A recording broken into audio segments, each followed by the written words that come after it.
Bonjour, dans notre rendez-vous Take Care d'aujourd'hui, je vous propose une méthode en 4 étapes pour sortir d'une impasse, des ruminations. Première étape, en passant par la facette des pensées. Qu'est-ce que je peux penser de cette situation? Comment est-ce que je peux en être curieuse, l'interroger, la découvrir? Comment est-ce que je peux l'accepter telle qu'elle est et non pas telle que j'aimerais qu'elle soit? Comment est-ce que je peux apporter de la nuance dans ma perception de la situation? Comment est-ce que je peux apporter de la relativité? Il y a probablement des éléments de la situation qui m'échappent, auxquels je n'aurais peut-être jamais accès. Comment analyser de façon logique cette situation? Comprendre les tenants, les aboutissants. Et enfin, dernière étape, la plus importante et qui vient agglomérer toutes les informations précédentes.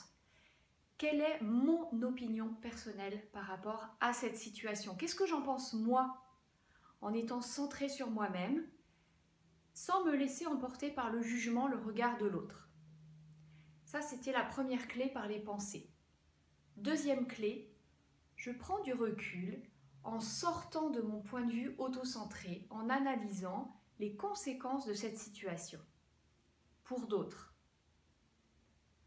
Troisième point, les émotions. Qu'est-ce que cette situation génère comme émotion pour moi?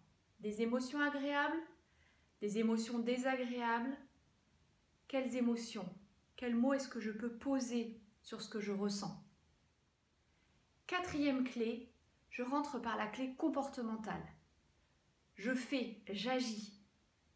Ça peut être bouger, marcher, chanter, danser, bricoler, cuisiner, pourquoi pas? Alors souvenez-vous, pour sortir d'une impasse, en 4 étapes, les pensées, sortir de mon point de vue autocentré, les émotions et agir. Prenez soin de vous. Take care.